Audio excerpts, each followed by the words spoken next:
सिद्धं शुद्धं पनमिय जिनीन्द्रवर्णिमि चन्दमकलङ्कं गुणरयन भूषणुदयं जीवसपरुवनम् ओच्छम्। बोलो देवादिदेव 1008 श्री श्रेयांसनाथ भगवान की जय। देवादिदेव 1008 श्री नेमिनाथ भगवान की जय। देवादिदेव 1008 श्री बाहुबली भगवान की जय। सिद्धांत चक्रवर्ती आचार्य श्री नेमि चंद्राचार्य महामुनिराज की जय। संत शिरोमणि आचार्य गुरुवर विद्यासागर जी महामुनिराज की जय। नवाचार्य आचार्य श्री समय सागर जी महामुनिराज की जय। निर्यापक श्रमण मुनि पुंगव श्री सुधा सागर जी महामुनिराज की जय। समस्त मुनि संघ की जय। मार्गना प्ररूपना को कल से हमने पढ़ना प्रारंभ किया था और जो मार्गना प्ररूपना है उस मार्गना की व्याख्या देखते हुए आगे हम बढ़े थे।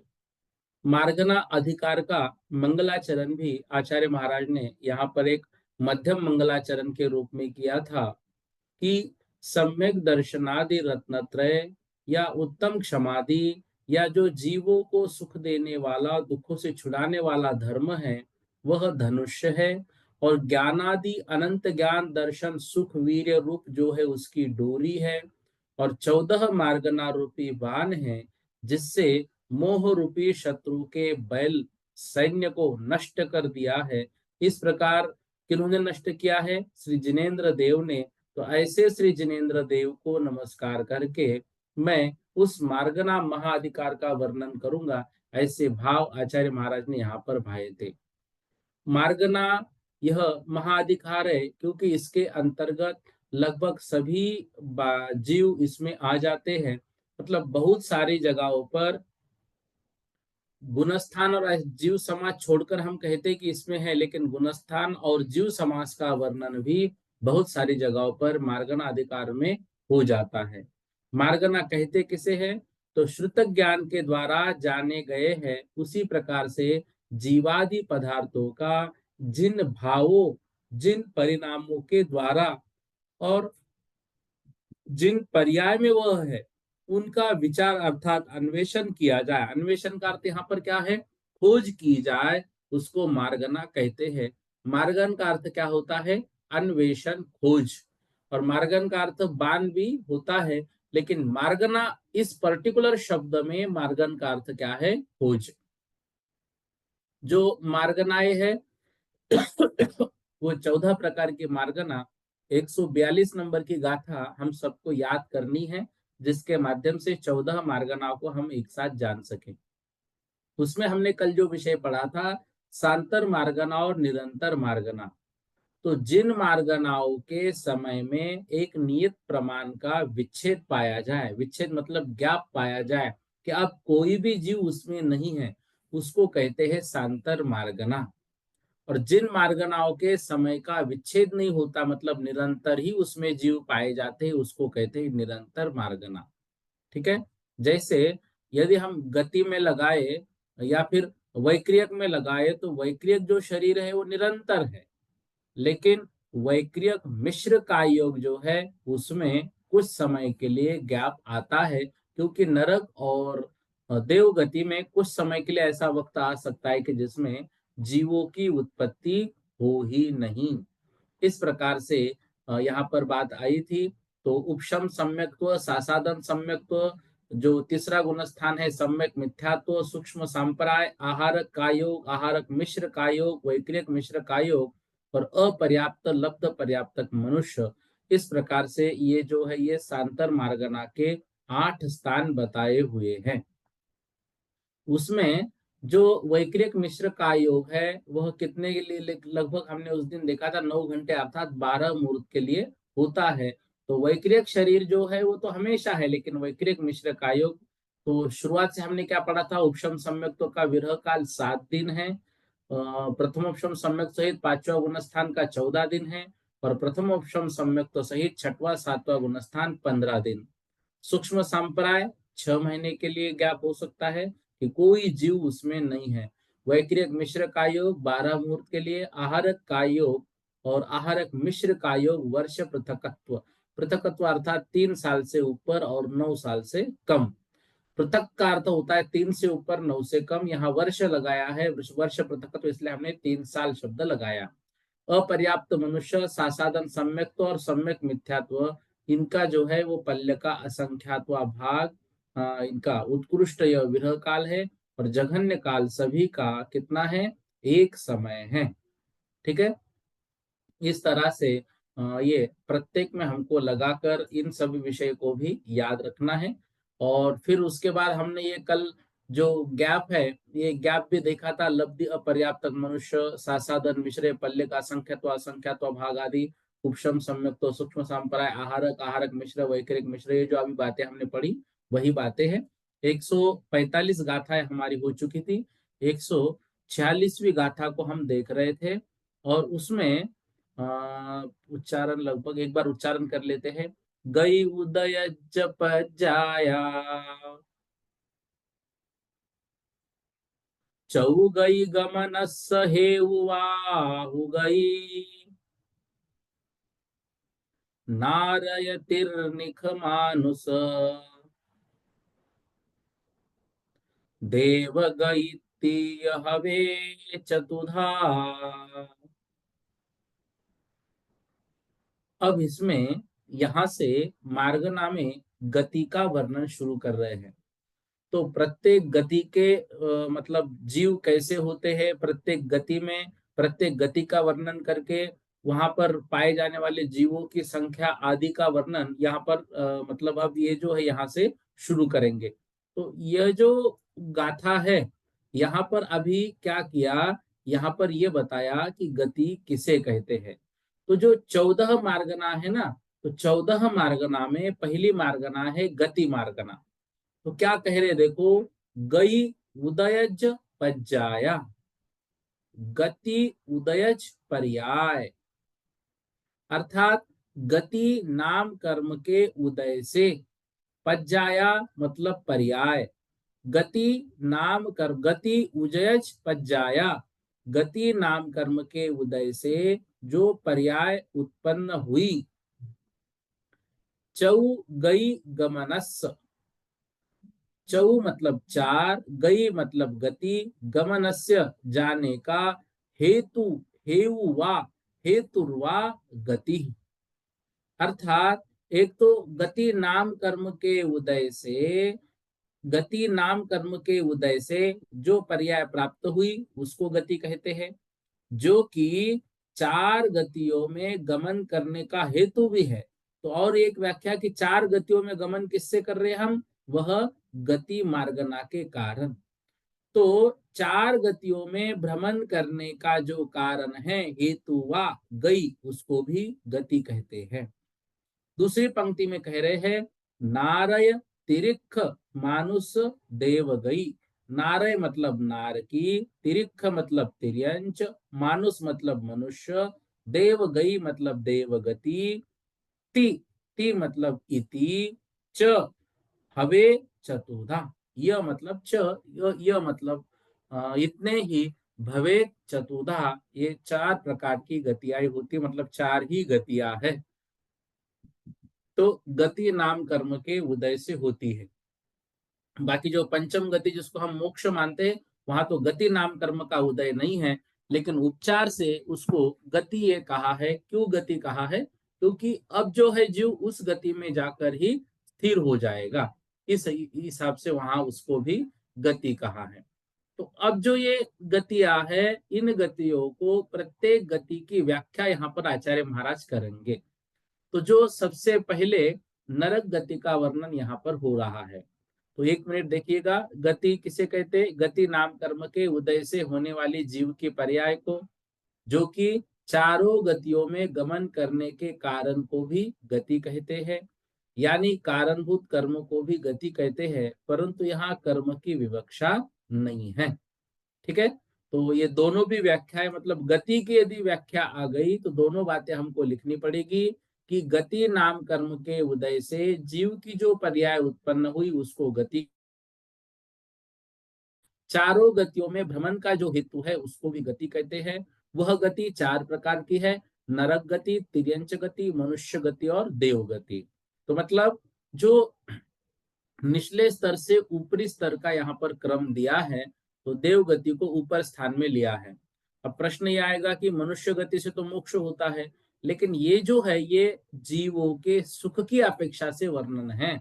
तो ये जो सांसारिक सुख है उस अपेक्षा से नरक गति, तिर्यंच गति, मनुष्य गति, देव गति, उसके बाद जो पुण्यशाली जीव है उस पुण्यशाली जीव के कारण भी यह क्रम लिखा हुआ है कि भाई किनका पुण्य किससे अधिक अधिक है। आइए नरक गति का वर्णन अगली गाथा में कर रहे हैं। नरमंति जदो निचम दव्ये खेतेय काल भावेय अन्नोन्नेहिं यजम्हा अन्नोन्नेहिं यजम्हा तम्हा ते नारया भनिया। क्या कह रहे हैं? न रमंती, नहीं रमते हैं। जदो, जदो अर्थात वहां पर, मतलब जदो क्योंकि वहां पे नहीं रमते हैं। नित्यम द्रव्य, क्षेत्र, खेत्य मतलब क्षेत्र, य काल भावेय अर्थात जिस कारण से, यह तो मतलब जिस कारण से द्रव्य, क्षेत्र, काल और सॉरी, जिस कारण से द्रव्य, क्षेत्र, काल, भाव, ठीक है ना, द्रव्य, क्षेत्र, काल, भाव न रमनते अर्थात द्रव्य क्षेत्र मतलब वहां का जो द्रव्य क्षेत्र काल भाव है, उस द्रव्य क्षेत्र काल भाव में यतो जिस कारण से न रमनते नहीं रमते हैं। ठीक है ना, मतलब वहां का जो द्रव्य क्षेत्र काल भाव है उस द्रव्य क्षेत्र काल भाव में वे रमनते न अर्थात वे रमते ही नहीं है, मतलब वे वहां क्रीड़ा नहीं करते हैं। नरक संबंधी जो अन्न पानादिक वस्तुएं है, उन अन्न पानादिक वस्तुआ जो है उसको यहाँ पर द्रव्य कहा है। और जो क्षेत्र है तो वहां की जो पृथ्वी है उसको क्षेत्र कहा है। और वहां की जो गति है, मतलब प्रथम समय की आयु से लेकर जिस काल तक हमें वहां पर रहना है, वह जो काल है उसको हम काल कहेंगे। और भाव उन जीवों के चैतन्य जो परिणाम है उसको भाव कहते हैं। तो इन चारों में भी अर्थात द्रव्य क्षेत्र काल में, द्रव्य क्षेत्र काल भाव, इन चारों में जो जीव कभी भी नहीं रमते हैं, रमते नहीं है मतलब उसमें रति नहीं करते हैं, उनको वहां पर अच्छा नहीं लगता है। देखो, कोई जीव मरना नहीं चाहता है संसार का, कोई जीव, लेकिन नार की जीव मरना चाहता है। वो बार बार अपना घात वहां पर कर लेता है कि मैं यहाँ से चला जाऊं, लेकिन वापिस वो जो वैकृतिक शरीर है पुनः जुड़ जाता है। तो वहां पे वो कभी भी रमते नहीं है। द्रव्य क्षेत्र काल भाव वहां का कैसा है? वहां का द्रव्य क्षेत्र काल भाव इतना इतना दुखी है, इतना पापी है कि वहां पर जीव कभी भी रमते नहीं है। अन्योन्य, अब आगे क्या कह रहे देखो दूसरी पंक्ति, अन्योन्यहिम य जम्मा तम्मा ते नारया भनिया।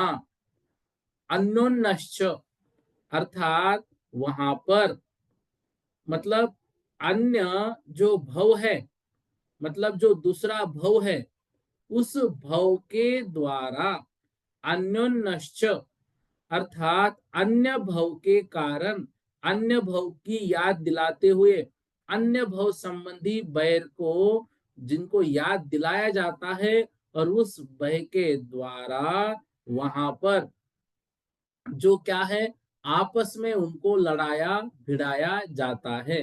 तो अन्य भव संबंधी वैर द्वारा इस भव में इतना क्रोध आदि उत्पन्न कराया जाता है कि जो नारकी है वे, मान लो रिश्तेदार भी वहां पर मिल गए, तो वे परस्पर में रमते नहीं है। न रमनते, रमते ही नहीं है। रिश्तेदार तो बहुत दूर की बात, सुनते हैं कि माँ और बेटा भी वहां पर जन्म ले, तो बेटे की भावना ऐसी होती कि माँ मेरे आंख में काजल नहीं लगा रही थी, वो तो मेरी आंख फोड़ रही थी। और इस भाव से बेटा वहां पर, जो माँ का जीव वहां पर मतलब जन्म लिया है, तो वो उसके साथ भी रमता नहीं है, मतलब वहां पर भी उनके साथ झगड़ा ही होता रहता है। तो प्रीति रूप परिणाम वहां पर आपस में रहते ही नहीं है, इसलिए उसको कहा है नारत, नारता, ऐसा कहा है ना। तो नारता मतलब न रता। देखो नारया जो शब्द है ना, न रया मतलब नारता, नारता मतलब न रता, रत मतलब प्रीति। तो जहां पर प्रीति नहीं रखी जाती है जहां पर प्रीति नहीं रखी जाती उसको कहते हैं नारता। तो न रता अर्थात जो वहां पे रमते नहीं है उसको नारकी कहा जाता है। तो हिंसादिक आचरण में जो हमेशा प्रवृत्त रहते हैं, तो उनको कहते हैं निरत। हमने देखा ना कुछ कुछ जगह पे नारक के लिए निरय शब्द आया था। निरय मतलब निरत है किसमें, हिंसादिक आचरण में जो निरत है, तो उनकी जो गति है वह निरत गति अर्थात नारक गति। या फिर नर अर्थात प्राणी, उनको कायति अर्थात पीड़ा दुख देते हैं, उसको नरक कहते हैं।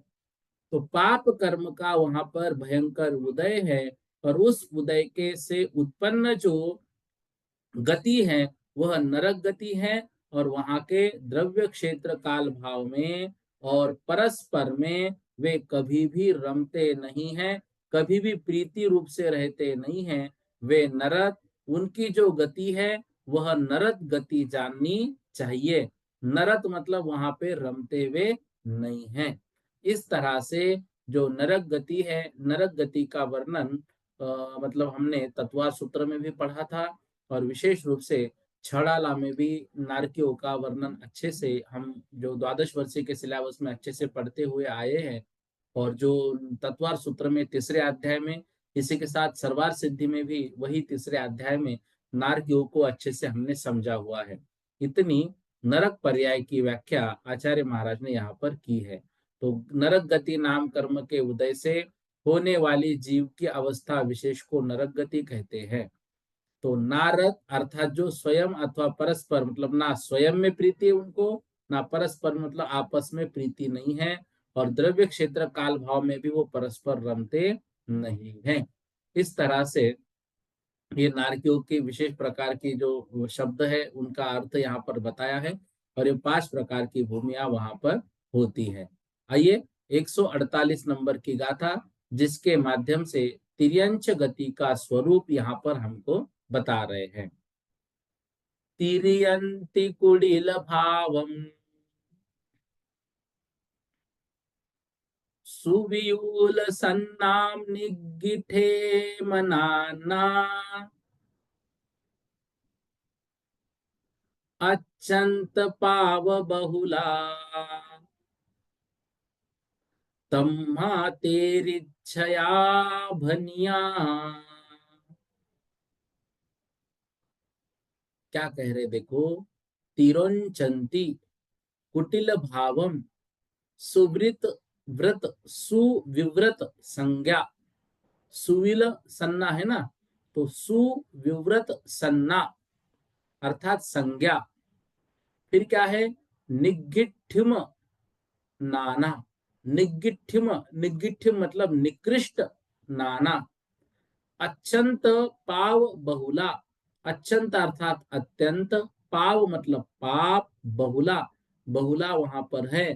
तम्मा इस कारण से, तेरिच्छया वे जो है वो तिर्यछ का मतलब तिर्यंच भनिया कहे जाते हैं। क्या कह रहे देखो यहाँ पर, सबसे पहले जो शब्द दे रहे हैं तिरियंती, तिरियंती अर्थात उनका जो भाव है तिर्यंचों का, तिरियंती तिरोभाव, कुटिल भावम और कुटिल भाव, तिरोभाव और कुटिल भाव।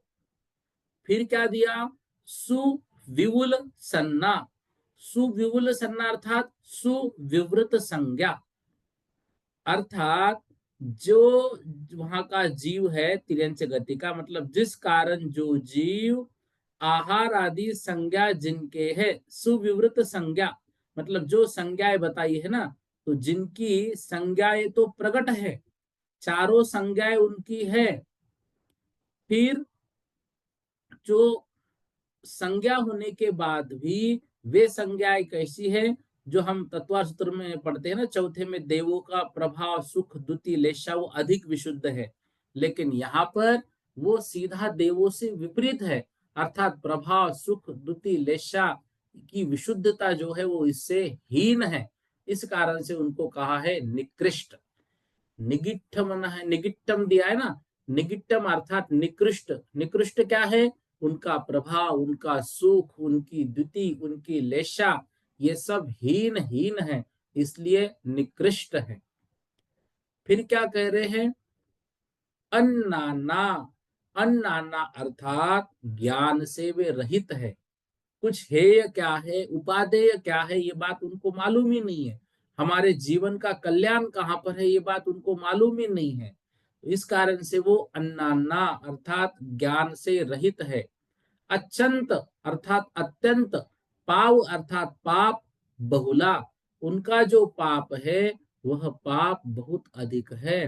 क्यों, यहाँ पर पाप की बहुलता जो है तिर्यंच गति में नित्य निगोद के कारण लगाना, क्योंकि नित्य निगोद की जो जीव है उनके पाप भयंकर है, इसलिए तो वहां से बाहर नहीं आ रहे हो, नित्य निगोद में जमे हुए हैं। तो नित्य निगोद की अपेक्षा उनके पापों की बहुत बहुलता मानी गई है। उस कारण से तिरोभाव, कुटिल भाव और निकृष्ट और अज्ञानी और अत्यंत पाप की बहुलता होने से वे तिर्यंच कहलाते हैं। तिर्यंच उनके लिए क्या शब्द दिया, तैरश्च, ठीक है ना। तो इस तरह से वे जो तिर्यंच गति के जीव है, तिरोंचंती, तिरो भाव को लिए हुए हैं, क्योंकि पाप की वहां पर अधिकता है। कुटिल भाव, माया रूप उनके परिणाम है, कुटिलता उनमें बहुत अधिक है, इसलिए कुटिल भावम, सुविवृत संज्ञा अर्थात जो चारों संज्ञाएं है उन संज्ञाओं से जो सहित है। और निकृष्ट अर्थात प्रभाव सुख द्युति लेशा की जो विशुद्धता है वह निकृष्ट है। अज्ञान अर्थात उनको कोई भी ज्ञान नहीं है, हे उपादेय का ज्ञान नहीं है। हाँ, क्वचित कदाचित त्रियंच उपदेश मात्र से कुछ हे उपादेय का ज्ञान लेकर दूसरे से कुछ अपना भला कर लेते हैं। इसलिए वे जो तिर्यंच कौन होते हैं, वे तिर्यंच जो मतलब निकट भवी है ऐसे, लेकिन यहाँ पर जो वर्णन करेंगे वो बहुलता से किया जाता है, ऐसे दो चार तिर्यंचों के लिए नहीं है, यहाँ बहुलता से। तो बाकी जो तिर्यंच वो हे उपादेय के ज्ञान से रहित है, इसलिए अज्ञानी है और अत्यंत पाप की बहुलता उनकी पाई जाती है। इस कारण से वो तैरश्च कहलाते। तैरश्च अर्थात तिर्यंच जो मतलब तिरो जो भाव है उन भावों से युक्त कहलाते हैं। अतः वैसी जो गति है उसको तिर्यंच गति कहते हैं। तो तिर्यंती कुडिल भावुम, सुविवल सन्ना, निगिठिम अन्नाना, अचंत पाव भोला, तम्मा तेरी छया भनिया। इस तरह से इस गाथा को हमको ऐसे समझना है। तो जो मन वचन काय की कुटिलता को प्राप्त हो, जिनकी आहारादिक विषय संज्ञा दूसरे मनुष्य को अच्छी तरह प्रकट हो, और जो मतलब हमको ये स्पष्ट दिखती उनकी आहारक विषय जो संज्ञा है वह संज्ञा हमारे दिखने में आ जाती है, ठीक है ना। और जो निकृष्ट हो, तो निकृष्ट का अर्थ अभी हमने देखा ना, निकृष्ट मतलब जो उनके पाप है वो पाप की बहुलता उनकी ऐसी है कि जिसके कारण से उनको जो है किसी भी प्रकार की जो अच्छी चीज है वह अच्छी चीज उनको रुचकर लगेगी नहीं, उल्टा वहां पर उससे उनको दुख दिखेगा। तो ऐसी वो निकृष्ट संज्ञा, तो निकृष्ट संज्ञा उनकी होने के कारण, निकृष्ट संज्ञा मतलब उनका जो प्रभाव है, उनका जो सुख है, वो पाप के उदय के कारण उनकी लेशा आदि जो है सब अत्यंत अविशुद्ध, विशुद्ध नहीं, अत्यंत अविशुद्ध, अत्यंत हीन, इस कारण से निकृष्ट, और ज्ञान उनको है नहीं इसलिए अज्ञानी और पाप की बहुलता, ऐसे जो जीव है उनको तिर्यंच जीव कहा जाता है। इस तरह से यहाँ पर 148 नंबर की गाथा में तिर्यंच गति का वर्णन किया है। अब जो यहाँ पर 149 नंबर की गाथा में मनुष्यों का वर्णन कर रहे हैं, जिस मनुष्य पर्याय में हम सभी अभी है, उस मनुष्य पर्याय का वर्णन यहाँ पर इस गाथा के माध्यम से कर रहे हैं। मनुष्य गति का स्वरूप, मनुष्य गति किसे कहते हैं? मनंती जदो नित्यम मनेन न्यूना मनुक्कड़ा जम्हा मनुभवाय सव्वे तम्मा ते मानुषा भनिदा। जब हम जीव कांड गोमट सार में मार्गना अधिकार को पढ़ेंगे तो यहाँ पर हमारा बाल्बो, छड़ाला, तत्वार सूत्र, सरवार सिद्धि आदि सारा विषय कंप्लीट हो जाएगा। इसलिए इस मार्गना अधिकार का महत्व है। ठीक है ना? मनंती जदो निच्छम, मनंती अर्थात मन्यते, माने जाते हैं, जो निच्छम, निच्छम अर्थात नित्य, जदो क्योंकि, क्योंकि वे मनंती माने जाते हैं। क्या माने जाते हैं? वे माने जाते हैं अपना हेय क्या है, अपना उपादेय क्या है, इस बात के लिए विशेष जो माने जाते हैं। मनंती अर्थात माने जाते हैं, क्योंकि नित्यम वे हमेशा ही जो है विशेष माने जाते हैं। मनुष्य गति का स्वरूप क्या कह रहे हैं? पहली बात कही, क्योंकि वे हमेशा ही माने जाते हैं, उनको विशेष माना जाता है। क्यों? क्योंकि वो अपने हे उपाधि को जानते हैं, अपना कल्याण कहाँ है उसको वो जानते हैं। देखो, हम कहते हैं ना, जितने जानवर है उन जानवरों में मनुष्य भी एक जानवर है, लेकिन मनुष्य ने अपना खुद का विकास बहुत अधिक कर लिया है बाकी जानवरों से। ठीक है ना? क्योंकि वो हर हर चीज में अच्छा करना जानता है। इसलिए मनंते, मनंती जो हमेशा ही नित्यम, हमेशा ही मनंते जिसको माना जाता है। फिर कह रहे हैं मनेन न्यूना, मनेन मतलब मन से, मनेन मतलब मन से, न्यूना निपुण है, अर्थात उसका जो मन है मनुष्य का, वह मनुष्य का मन निपुण है। निपुण कैसे है? वह जो मन है वह विविध कलाओं को ग्रहण करने में निपुण है। अर्थात वह जो मनुष्य है, वह मनुष्य इतना होशियार है कि उसको जितनी भी कलाएं संसार भर में बताई गई है, उन सभी कलाओं को करने में वो निपुण है, वो प्रवीण है, वो अच्छा है, कर सकता है। मनेन न्यून, मन से वो निपुण है। मनुक्कड़ा जम्मा, मनुक्कड़ा जम्मा, और मनुक्कड़ा, मनुक्कड़ा मतलब जो मनुष्य है उक्कड़ा अर्थात उत्कट है। उत्कट मतलब जो उसने मन में कोई बात धारण कर ली तो उस धारणा को उत्कटहा, उत्कट तक वो पहुंचाता है। मतलब जो मनुष्य के मन में उन्होंने अवधारणा कर ली तो उसका वो दृढ़ उपयोग कर सकता है। और कितना उपयोग? इतना उसका उपयोग कि फिर कोई गति में जाने का काम ही नहीं है, वो सीधा मोक्ष गति को जा सकता है। इतना दृढ़ उपयोग का वो धारी है। मनस उत्कटा, मनुक्कड़ा, मनु उक्कड़ा, अर्थात जो भी उनके मन में अवधारणा है उस अवधारणा को वो उत्कृष्ट जगह पर पहुंचा सकता है। मनुभवा, मनुभवा मतलब मनु उद्भवा, जो मनु आदि कुलकर है उन कुलकरों के माध्यम से भवा अर्थात जो उत्पन्न हुए हैं, सव्वे सभी मनुष्य उस कारण से ते मानुषा भनंती, इस कारण से वे सभी ही मनुष्य है, ऐसा आगम में कहा है। ठीक है, तो मनंती जदो नित्यम, जो हमेशा ही मननते माने जाते हैं। मनेन निपुणा, जो मन से निपुण है, मतलब उनका मन विभिन्न प्रकार की कलाओं को याद रखने में सक्षम है, ग्रहण करने में सक्षम है और उस कला का उपयोग करने में भी सक्षम है। मनुक्कड़ा अर्थात जो मनुष्य के मन में अवधारणा आ गई, मनुष्य ने कुछ सोच लिया, ठान लिया, तो वो उसका दृढ़ उपयोग भी कर सकता है, दृढ़ उपयोग का वो धारी है। और मनुभवा, क्योंकि जम्मा मतलब क्योंकि मनुभवा जो मनु आदि कुलकर है उनसे उत्पन्न हुआ है, तम्हा इस कारण से ते सव्वे वे सबके सब मानुषा भनिदा मनुष्य है, ऐसा कहा जाता है। वे सब मनुष्य है ऐसा कहा जाता है। तो क्या कह रहे देखो, जो नित्य ही हे उपादेय तत्व अतत्व आप्त अनाप्त धर्म अधर्म आदि का विचार करे, जो मन के द्वारा गुण दोष आदि का विचार स्मरण आदि कर सके, जो पूर्वोक्त मन के विषय में उत्कृष्ट हो, मनोत्कटा अर्थात उत्कृष्ट है मन के विषय में, और शिल्प कला आदि में भी कुशल हो, तथा युग के आदि में मनु आदि कुलकरों से उत्पन्न हुआ है, इस कारण से उनको मनुष्याः मनुष्य कहा जाता है, इस कारण से उनको मनुष्य कहा जाता है। आइए 150 नंबर की गाथा यहाँ पर जो है, तो प्रत्येक के भेद अब यहाँ से प्रारंभ हो गए, किसमें कितने जीव होते हैं। तो 150 नंबर की गाथा देखो।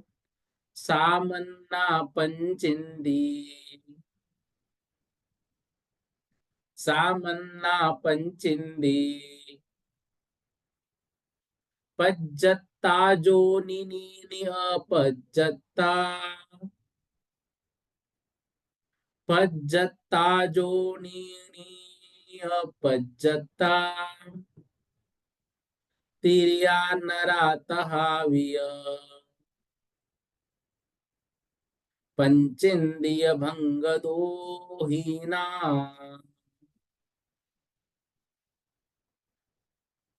अब इसमें पहली जो पंक्ति है उसमें तिर्यंचों के भेद बता रहे हैं और दूसरी पंक्ति में मनुष्यों के भेद बता रहे हैं। तो देखो पहली पंक्ति में सामन्ना पंचिंदी पज्जत्ता जोनीनी अपज्जत्ता। सामान्य अर्थात सामान्य तिर्यंच, जो सामान्य तिर्यंच। पंच इंदी अर्थात पंचेंद्रिय तिर्यंच। पज्जत्ता अर्थात पर्याप्त तिर्यंच।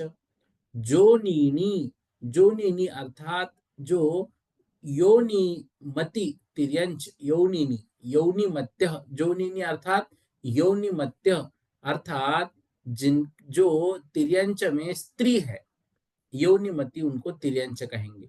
अपज्जत्ता और अपर्याप्त तिर्यंच। तो यहाँ पर ये जो सभी प्रकार के तिर्यंच है, तो तिर्यंचों के सभी भेदों के समुदाय जो है, वे सभी के सभी तिर्यंचों के समुदाय वो कहाँ जाएंगे, वो सामान्य तिर्यंच। तो एक इंद्रियों को छोड़ दिया, द्विइंद्रियों को छोड़ दिया, तीन इंद्रियों को छोड़ दिया, चार इंद्रियों को छोड़ दिया, तो बाकी सब जो है पंचेंद्रिय, वो पांच इंद्रिय तिर्यंच। तो सभी के सभी तिर्यंच सामान्य तिर्यंच, जो पंचेंद्रिय है वो पंचेंद्रिय तिर्यंच, क्योंकि यहाँ एक इंद्रिय, दो इंद्रिय, तीन इंद्रिय और चार इंद्रिय आदि भी तिर्यंच पाए जाते हैं। तो वो चारों जो है एक से चार तक वो अलग तिर्यंच, और पंचेंद्रिय पंचेंद्रिय तिर्यंच। फिर बता रहे हैं पज्जत्ता अर्थात पर्याप्त तिर्यंच, पर्याप्त तिर्यंच। जो नीनी अर्थात योनिमति तिर्यंच। तो जो स्त्री वेद रूपी है वह तिर्यंच, उनको हम कहते हैं तिर्यंचनी, योनिमति तिर्यंच। फिर अपज्जप्ता अर्थात लब्धि अपर्याप्त तिर्यंच, वे अपर्याप्त तिर्यंच है। इस तरह से तिर्यंच के 5 भेद इसमें किए। कौन कौन से? सामान्य तिर्यंच, पंचेंद्रिय तिर्यंच, पर्याप्त तिर्यंच, योनिमित तिर्यंच और अपर्याप्त तिर्यंच। ये तिर्यंचों के 5 भेद है। देखो ये भेद लिखने में आ सकता है। फिर मनुष्यों के जो भेद है, मनुष्यों के भेद भी ऐसे ही लेना है। दूसरी पंक्ति देखो, ये अपज्जता तिर्या, ये अपज्जत तिर्यंच आदि तिर्यंचों के भेद है। नरा तहावीय, नरा मतलब मनुष्यों के भी, तहावीव तहावीय, उसी प्रकार से मनुष्यों के भी भेद जानने चाहिए। लेकिन क्या करना है? पंचेंद्रिय भंगदो ही ना। जो पंचेंद्रिय तिर्यंच लिया था एक तिर्यंचों का भंग, तो यहाँ पर पंचेंद्रिय मनुष्य भंग नहीं होगा। अर्थात सामान्य तिर्यंच के स्थान पर सामान्य मनुष्य। पंचेंद्रिय जो भेद है वो मनुष्य में होगा नहीं। क्यों नहीं होगा? क्योंकि सभी के सभी मनुष्य पंचेंद्रिय ही है। तिर्यंचों में 1 से 4 इंद्रिय पाए जाते हैं, मनुष्य में तो सभी पंचेंद्रिय है। इसलिए पंचेंद्रिय जो भेद है उनमें नहीं होगा। पर्याप्त मनुष्य होगा। योनिमति मनुष्य मतलब जो मनुष्यनी, अर्थात मनुष्य पर्याय तो प्राप्त कर ली, लेकिन मनुष्य पर्याय में जो स्त्री है उनको कहते हैं योनिमति तिर्यंच। फिर अपज्जता अर्थात अपर्याप्त तिर्यंच। नरातहावी, इस प्रकार से वे नर। तो अपर्याप्त तिर्यंच से हम क्या लेंगे? अपर्याप्त मनुष्य। और योनिमति तिर्यंच तो योनिमति मनुष्य। तो क्या देखो यहाँ पर हमें भेद लगाने हैं। तो तिर्यंच के 5 भेद: सामान्य तिर्यंच, पंचेंद्रिय तिर्यंच, पर्याप्त तिर्यंच, योनिमति तिर्यंच और अपर्याप्त तिर्यंच। तो ये जो है ये 5 भेद यहाँ पर लिए तिर्यंच के। मनुष्य के वैसे ही तहावीय नरा, वैसे ही मनुष्य के भी भेद हैं, लेकिन उसमें जो पंचेंद्रिय भेद है वो पंचेंद्रिय भेद नहीं है। इसलिए सामान्य आदि रूप 4 प्रकार है, क्योंकि मनुष्य सर्व ही पंचेंद्रिय है। इसलिए तिर्यंच भेद अलग से भेद उनका होगा नहीं। तो इसलिए मनुष्यों के भेद 4: सामान्य मनुष्य, पर्याप्त मनुष्य, योनिमति मनुष्य, उसको हम मनुष्यनी कहते हैं, अपर्याप्त मनुष्य। ये 4 भेद मनुष्य के जानने चाहिए। तो जो सामान्य सभी है वे सभी के सभी समुदाय रूप सामान्य मनुष्य। जो केवल पर्याप्त है वे पर्याप्त मनुष्य। जो स्त्री वेद से युक्त है वे मनुष्यनी या योनिमति मनुष्य। और जो लब्धि अपर्याप्त है वे लब्धि अपर्याप्त मनुष्य अर्थात अपर्याप्त मनुष्य होते हैं। इस तरह से 150 नंबर की गाथा में मनुष्यों का स्वरूप या मनुष्य गति का स्वरूप हमको समझाया है। ठीक है ना? तो ये देखो 5 प्रकार के तिर्यंच: एक सामान्य तिर्यंच, एक पंचेंद्रिय तिर्यंच, जो एक पर्याप्त तिर्यंच और एक अपर्याप्त तिर्यंच। तो जो पंचेंद्रिय तिर्यंच वो कैसे है? एकेंद्रिय से चतुर्इंद्रिय जो है ना, ये पंचेंद्रिय में मतलब सामान्य तिर्यंच के 2 भेद करेंगे हम। एक तो पंचेंद्रिय तिर्यंच और एकेंद्रिय से चतुर्इंद्रिय तक। फिर पंचेंद्रिय के 2 भेद करेंगे, पर्याप्त अपर्याप्त। ठीक है ना? और बाकी भी जो है उनके भी पर्याप्त अपर्याप्त। और फिर पुरुष जो है वो पुरुष वेदी, नपुंसक वेदी पर्याप्त भेद आएगा। और जो योनिमति है वो स्त्री वेदी, ऐसा उनका भेद आएगा। मनुष्य के भी 4 भेद किए। सामान्य मनुष्य, उनमें 2 भेद आएंगे, पर्याप्त अपर्याप्त। पर्याप्त में 2 भेद आएंगे, पुरुष वेदी, नपुंसक वेदी और मनुष्यनी। ठीक है? इस तरह से अब देखिए 151 नंबर की गाथा, यहाँ पर देवगति का स्वरूप हमको बता रहे हैं। दिव्वन्ति जदो निच्छम गुणेहिम अट्ठेहिम दिव्य भावेहिम भासंत दिव्य काया तम्माते वन्निया देवा। दिव्वंती, दिव्वंती अर्थात जो हमेशा, दिव्यंती अर्थात क्रीड़ा करते रहते हैं। दिव्यंती, दिव्यंती अर्थात जो हमेशा क्रीड़ा करते रहते हैं, हमेशा हर्ष करते रहते हैं, हमेशा काम रूप होते हैं, हमेशा कुलाचल समुद्र आदि में जाकर क्रीड़ा करते रहते हैं, वे दिव्यंती। तो दिव्वंती जदो निच्छम, जदो मतलब क्योंकि, निच्छम मतलब हमेशा ही, दिव्वंती अर्थात क्रीड़ा करते रहते हैं, इस कारण से। गुणेहिम अट्ठेहिम दिव्य भावेहिम, और गुणेहिम गुण, अट्ठेहिम अर्थात जो अनिमा महिमा लघिमा आदि जो गुण हैं, उन गुणों से जो युक्त है, और इस कारण से जो दिव्य भावेहिम, दिव्य भावेहिम मतलब दिव्य प्रभाव से युक्त है। पहले तो उनकी विशेषता बताई जो हमेशा क्रीड़ा करते रहते हैं, फिर ये बताया जो अनिमा महिमा आदि 8 गुणों से सहित होकर दिव्य भावेहिम अर्थात दैदीप्यमान है, दिव्य प्रभाव से युक्त है, ऐसे। ठीक है ना, तो वे दिव्य प्रभाव से युक्त है। भासंत दिव्य काया, उनका जो शरीर है वह शरीर कैसे भासंत, दिव्य काया, उनका जो शरीर है भासमान दिव्य काया, भासंत अर्थात भासमान मतलब उनका जो शरीर है वह दैदीप्यमान है, मनोहर शरीर है। इस कारण से तम्माते वे सभी वन्निया मतलब वर्णित किए जाते हैं देवा देव में। तो जो यहाँ पर हमें ये बात समझनी है कि जो देव है वे देव क्या होते हैं। तो जो समुद्र आदि में जाकर हमेशा क्रीड़ा करते, हर्ष करते, मदन रूप है, और जो अनिमा महिमा आदि गुणों से सहित है, इस कारण से दिव्य प्रभाव से युक्त है, अर्थात प्रकाशमान है, चमकीले है। धातु जो मल रोग आदि दोष है उनसे वो रहित है। भासमान दिव्य काया, भासंत दिव्य काया, तो उनका जो शरीर है वो मनोहर है, दैदीप्यमान है, भास मतलब चमकता है, ऐसे चमकीले वो शरीर से सहित है। तम्माते बनिया देवा, इस कारण से वे सभी के सभी देव जो है ऐसा उनको कहा जाता है।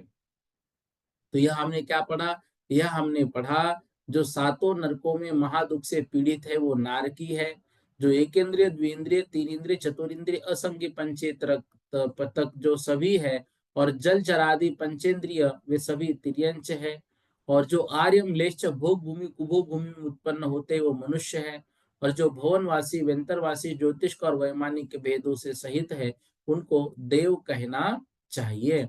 इस प्रकार से यहाँ पर जो है तो देवगति का वर्णन हो रहा है। तो यहाँ पर देखो देवगति क्या है, क्रीड़ा करती है वनों पर्वतों महासमुद्र में, विजिगिषा है मतलब बलवानों को जीतने का भाव है, द्युति मतलब चमक है, स्तुति मतलब जो पंच परमिष्टि की वंदना करते हैं, और मोद अर्थात पंचेंद्रिय विषयों में वो मुदित रहते हैं। ऐसे देव भुवनवासी वेंतरवासी ज्योतिष और वैमानिक ये 4 भेद उनके होते हैं। अब देखो 152 नंबर की गाथा में जो गति रहित है या फिर हम उनको ये कहेंगे जो गतियातीत है, जो गतियों से अतीत हो चुके हैं, जो संसार दशा का जो लक्षण है उस लक्षण से जो रहित हो चुके हैं, ऐसे सिद्धों का वर्णन 152 नंबर की गाथा में कर रहे हैं। जाई जरा मरण भया, संजोग विजोग दुख सन्नाओ, रोगादिगाय जिससे न संति साहुदासी गई, न संति साहुदिसी ध गई। जाति जरा मरण भया, जाति मतलब जन्म लेना, जरा मतलब बुढ़ापा, मरण मतलब मरण, भया मतलब भय से, संयोग वियोग, संयोग मतलब जो अनिष्ट का संयोग हुआ है, और वियोग मतलब जो इष्ट का वियोग, दुख संज्ञा, ऐसी जो दुख संज्ञा है, तो अनिष्ट का संयोग हो या इष्ट का वियोग हो तो दुख आता है, तो ऐसे दुख संज्ञा, और फिर रोगादिकाश्च, और रोगादिक नाना प्रकार की वेदना से, यस्याम न संति, यस्याम मतलब जिनमें, यस्याम जिस है ना, जिससे न, जिससे न मतलब जिसमें, न अर्थात नहीं है, संति नहीं है, साहोदी सिद्ध गई, वह सिद्ध गति होती है। देखो, जाई जरा मरण भया, जिसमें जाई मतलब जाति अर्थात जन्म, जरा मतलब बुढ़ापा, मरण मतलब मरण, भया मतलब भय, संयोग वियोग दुख और संज्ञा है। रोगादिगा य जिससे न, रोगादिक य जिससे मतलब जिसमें, न नह संति नहीं होते हैं, साहोदी सिद्ध गई, उसको सिद्ध गति कहते हैं। तो जन्म जरा मरण भय अनिष्ट संयोग इष्ट वियोग दुख संज्ञा और रोगादिक नाना प्रकार की वेदना जिनमें नहीं होती है, ऐसे समस्त कर्मों के सर्वथा नाश से प्रकट हुए सिद्ध पर्याय रूप लक्षण की धारक, उनको सिद्ध गति जानना चाहिए। इस गति में सांसारिक भाव नहीं है, इसलिए सांसारिक गति की अपेक्षा गति मार्गना के 4 प्रकार की कही है, और मुक्ति गति की अपेक्षा उस मुक्त गति को यहाँ पर जो कर्म का उदय है वह कर्म का उदय आदि उसमें लक्षण नहीं है। तो ये जो 4 गतियां ऊपर तो बताइए संसार की अपेक्षा से, और यहाँ मुक्त गति बताई है उस संसार में जो कर्म कारण है उन कर्मों से मुक्ति के कारण। तो यहाँ पर नाम कर्म आदि का उदय यहाँ पर आवश्यक नहीं है। मतलब अभी जैसे हमने पढ़ा देवगति नाम कर्म के उदय से, तिर्यंच गति नाम कर्म के उदय से, मनुष्य गति नाम कर्म के उदय से, वैसे सिद्ध गति में किसी की अभी नाम कर्म का उदय नहीं है। इसलिए इसके इस गति मार्गना में विशेषता नहीं है, लेकिन एक सिद्ध भगवान पंचम गति वाले होते हैं, इस कारण से उनका वर्णन इसमें किया गया है। ठीक है, देखिए अब 153 नंबर की गाथा से थोड़ा सा गणित आ रहा है। मतलब वे जो वो जीव है, चाहे नरक गति के हो, तिर्यंच गति के हो, मनुष्य गति के हो, देव गति के हो, सभी जीवों की उत्कृष्ट संख्या यहाँ से बताई जा रही है। मतलब सभी गतियों में जीव कितने हो सकते हैं, कितने उत्कृष्ट से जीव हो सकते हैं, उतने हो ही यह जरूरी नहीं है। तो उनकी एक संख्या बताई जा रही है गणित के हिसाब से, तो इसको सामान्य रूप से मात्र समझना है हमको। ठीक है ना, विषय मतलब ये अंक संदृष्टि है, इस कारण से यहाँ पर सब अंकों का ही ज्ञान है, अंकों के माध्यम से सब बताया है, और वह भी गणित करके बताया है। मतलब घनांगुल निकालना, फिर उसको भाग देना, फिर वर्गमूल निकालना, फिर वर्गमूल के भेद करना, तो ये सब बातें इसमें बताई गई है। तो इसको सामान्य रूप से याद रखना है, सामान्य रूप से पढ़ना है, परीक्षा के लिए इसको ऐसा एज इट इज याद करना जरूरी नहीं है। ठीक है ना, तो इस पर एक सामान्य रूप से प्रश्न पूछे जाएंगे, जो सामान्य संख्या हम बताएंगे कि भाई इतनी इतनी से इस गति की संख्या है, तो सामान्य रूप में इसमें से प्रश्न होंगे। ठीक है, 153 नंबर की गाथा देखो। सामन्ना ने रैया घन अंगुल विदिय मूल गुण सेढ़ी,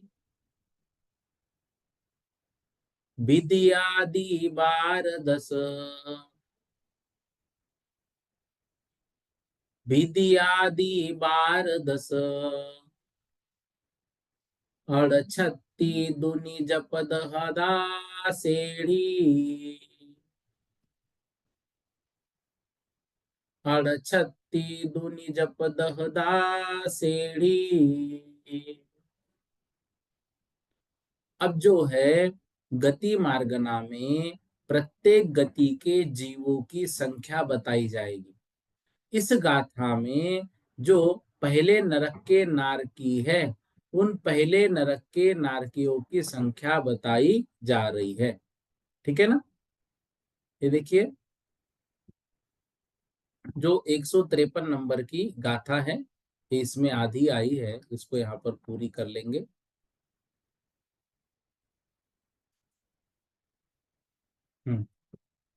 तो यहाँ पर बता रहे हैं जो नरक गति है, आपके सामने पुस्तक है, पुस्तक में एक बार देख लीजिएगा। हाँ, तो यहाँ पर बता रहे हैं सामन्ना नेरैया, सामन्ना अर्थात सामान्य से, नेरैया जो नारकी है, तो सामान्य अर्थात सभी सातों नरकों के पृथ्वियों के, मतलब सातों ही पृथ्वियों के जो कुल नारकी है वे कितने हैं? घन अंगुल विदीय मूल गुण सेढ़ी। घनांगुल अर्थात घनांगुल के द्वितीय, ठीक है ना, विदीय अर्थात द्वितीय, मूल गुण श्रेणी, श्रेणी अर्थात श्रेणी।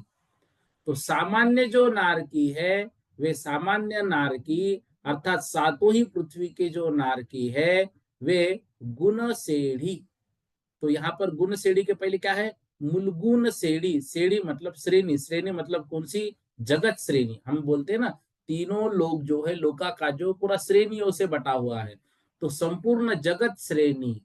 तो श्रेणी अर्थात जगत श्रेणी घनांगुल विदीय मूल गुण। तो घनांगुल के द्वितीय मूल गुण मतलब वर्गमूल से।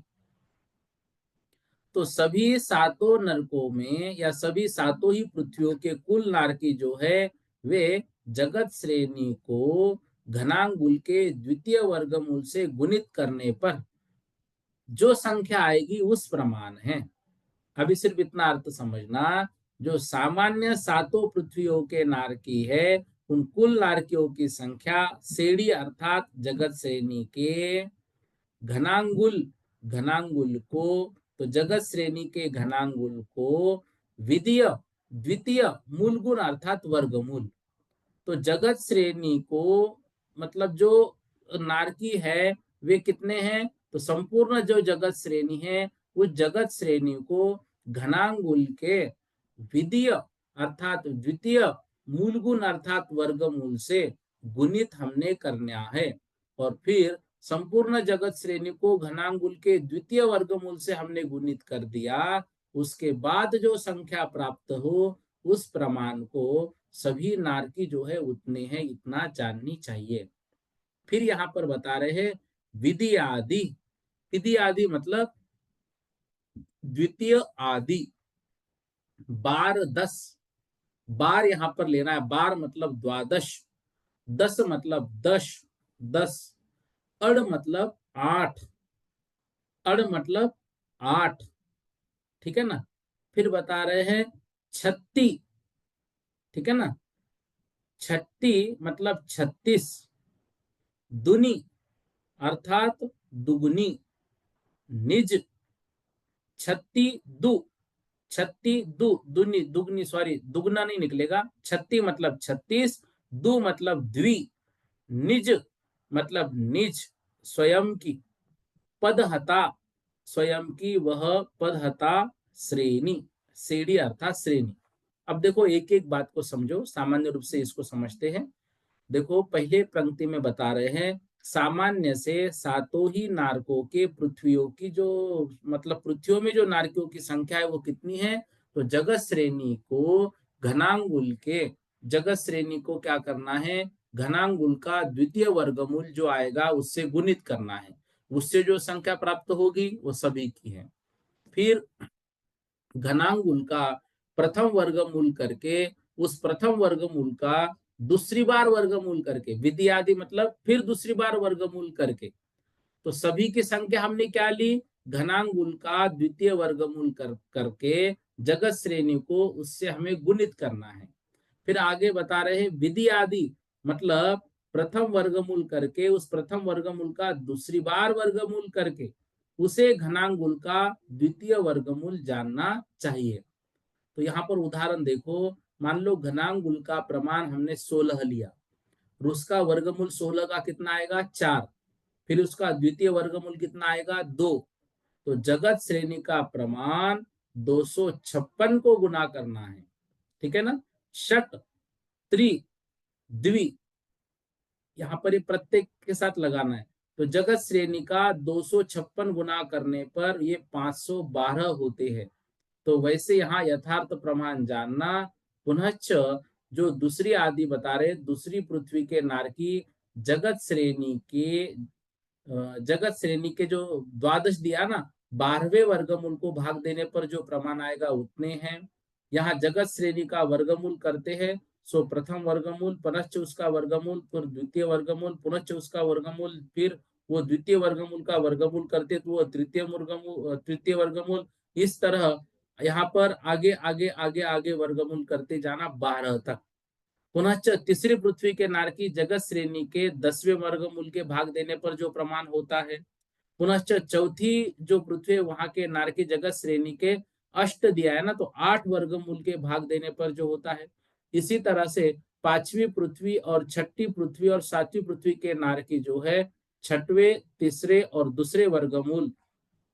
तो यहाँ पे 36 जो लिया था ना, तो 36 से सॉरी मैंने 36 अर्थ निकाला, 36 से 6 ही अर्थ निकालना है।